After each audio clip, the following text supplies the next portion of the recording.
Ladies and gentlemen, welcome back to the channel. Today we got bad news. AMC stock is down 1.33%.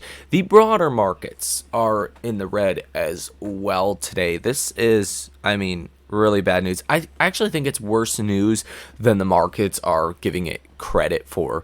And we'll talk about exactly why that is here in this video, because you need to know this and potentially what could be coming next. It really makes our markets a lot more difficult, especially a stock like AMC, your small and mid cap names.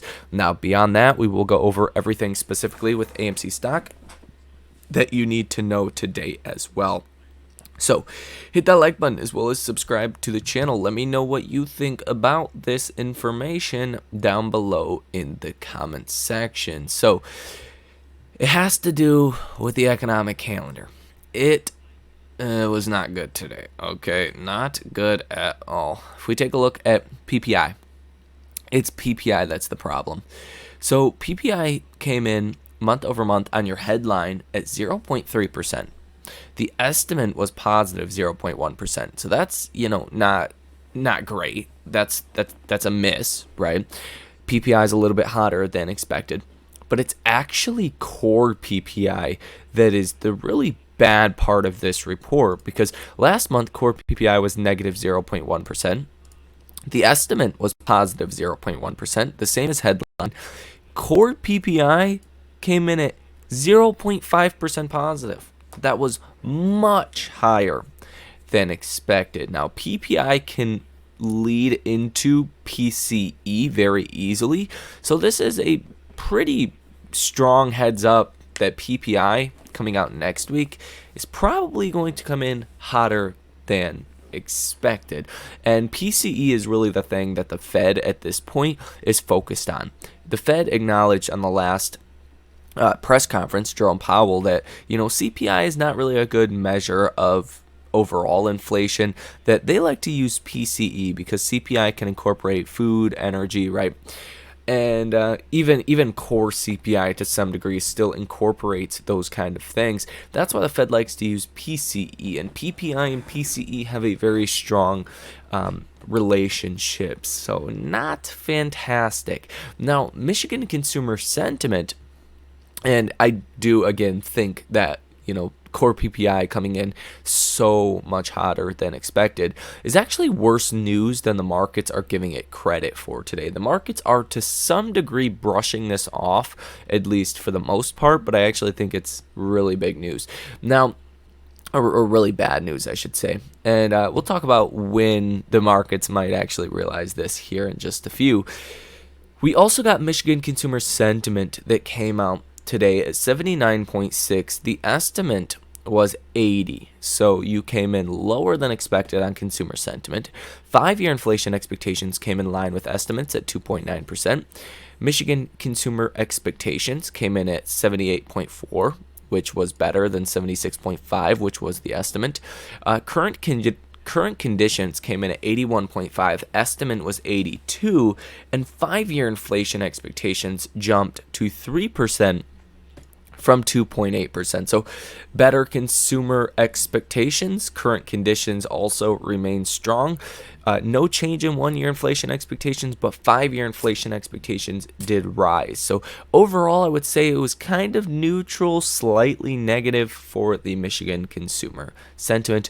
Overall, likely not a big deal. Now, coming here in just a few minutes, we will get Fed Daily that will be speaking, and whatever she says about this PPI number today, in which she's going to be talking about it, that will definitely have an effect on our markets, because she's probably going to say some statements that are not so great for our markets, right? So be on the lookout for that right around the time you guys are watching this video. In just a couple of minutes, she will be coming on. So if the markets start to move all strange and wonky, that's probably why. Now, if we take a look at the Ortex data for AMC stock, I want to start there. You do have short interest that is pretty much staying the same now at about 12.21%. Yesterday it was 12.12%, so maybe a little bit higher from yesterday's number. You do have $150 million worth of short positions, days to cover 1.79, 30.57 million shares that are currently sold short. Shares out on loan 32.53 million, cost to borrow 1.04%, utilization of 50.1%, and a short score of 64.05 out of 100. So definitely some decent looking data here. I'm not going to say it's fantastic, but it doesn't look that bad like it did before. When the short interest was 7-8%, it's like, dang man, that's really nothing to write home about at all. But when the short interest is almost 12.5%, that's getting a little bit to the high side. And if the right environment does kind of come about, these numbers can be conducive to a short squeeze. I want to show you guys super microcomputers because they are getting whacked today. Wells Fargo starts coverage on super microcomputer with equivalent rating. With equal weight rating and a $960 price target. I mean, that's still very high, but at least someone is, not going into the thousands with their price target. Anyways, SMCI's rally has basically been a short squeeze the entire time, and the short interest is only 11.5%. So if you get the right kind of circumstances going on in a stock, you can get massive squeezes even with a low short interest here, which is important. Now with that being said, let's go over the other data that you need to know. We do have negative cost of borrow fees, apparently, negative 0.2%. So definitely nothing to write home about there. Option activity today, you have seen 3 orders totaling $51.68 thousand with a positive order value of 100%, volume of 60.24% to the call side, and 39.76% to the put side. So definitely looking pretty bullish here, but it's one of those things. It's even a Friday, right? So probably not much is going to happen here, but you are seeing a decent amount of call activity at least taking place today, February 23rd. So next week, a 450 call worth about $18,000. A March 15th $5 call worth $14,000, and a March 15th $5 call worth $20,000. So some decent bullish trades that you're seeing, at least 3 of them that are bullish today. And maybe it has to do with what Adam Aaron just said. We'll talk about that in the next video. I think that really deserves its own video. So yeah, you definitely don't want to miss the next video. That is for sure. Now, stock tracker data here for the day today. You have in the money calls at about 24,000, out the money calls at 95,000, in the money puts at 15,000, out the money puts at about 40,000. So quite a bit of calls that are going to expire out the money. That's pretty typical. I do think a lot of these will probably get rolled over as well, as you did see AMC stock go up more this week than other weeks. Some of the premiums probably held up a little bit better on the options themselves, and probably allows for more rolling over of contracts. It seems like people like to roll over contracts. For next week, you got about 13,000 calls currently in the money, 48,000 calls out the money, 3,400 puts in the money, and about 22,000 puts that are out of the money. So a decent amount to the call side, not as much to the put side heading into next week. But if we do see that rolling over of contracts into the end of the day today, which we typically do, next week could, the option chain could populate and become a large one, right? So we'll see. AMC will not be reporting earnings next week, from my knowledge as well. I believe it will be the week after that. So a little bit of time still to go for AMC's earnings. Now, next week, you're still going to get more earnings. You're still going to get, NVIDIA is going to be the main one next week, and that will have its own set of implications for the markets. Now, for whatever reason, the AI Investor Sentiment Survey will not update, so we'll have to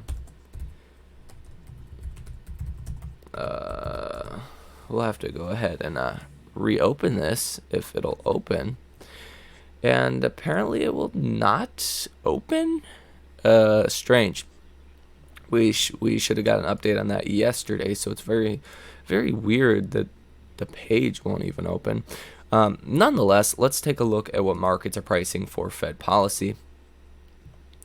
See if any of this makes sense. So December 18th, you're still pricing in 1, 2, 3, 4 rate cuts, 31.6% odds. 3 rate cuts are creeping up, though, at 28.7% odds. This is up from yesterday's probability of 26.3%. So you are starting to almost price in 3 rate cuts, which is a big change compared to where we were a month or two ago. For May 1st, still pricing in a pause, 63.5% odds, 33.6% odds of a cut in May. For June, you are pricing in your first rate cut, 49.9% odds, and a continued pause is priced at 28.9%. This did jump a lot today, though, based on PPI, likely because of the implications for PCE that PPI has. Yesterday, the odds of a continued pause through June, not a rate cut in June, but a continued pause in June, was 23.9%, and today it's 28.9%. So up about 5% just today alone, and we've been seeing this basically every day. They're just getting pushed out. They're getting pushed out and pushed out and pushed out and pushed out. So nothing's really changed there, if you will. Now, if we take a look at the indexes, what they are doing, S&P 500 slightly in the red, down about 0.1%. The NASDAQ down about 0.3%. The Russell 2000 almost down about 1% as well. So definitely markets taking PPI as a little bit of bad news, especially in the Russell 2000, because that is a bit of a problem. Now, take a look at this, though. I mean, this is wow. You're hearing about all these layoffs. You're hearing about companies that are having good earnings, but it really makes you wonder how next earnings and the next earnings are going to be, because insiders are selling out of the market. This is the corporate insider transaction ratio. Take a look. This was the same period last year. You were at like 20, less than 20.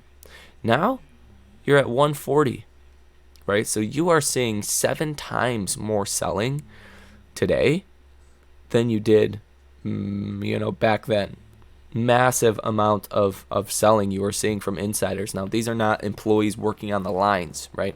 These are CIOs, CEOs, COOs, CFOs that are selling out of their companies. Now, this typically happens before a recession, which is not a good sign. Let's just call it that. So nonetheless, that's a bit of a problem. Atlanta Fed GDP now tracker is now estimating 2.9% GDP. This is down from yesterday's estimate, or the last couple of weeks' estimate at 3.4%. That was because retail sales came in a lot lighter than expected. So that was a bit of a problem yesterday, and now we have PPI. So it's kind of crazy what's going on out there in the economy. U.S. 10-year Treasury yields are up 6 basis points today to 4.3%. I mean, wow, that's you're starting to march your way back up there.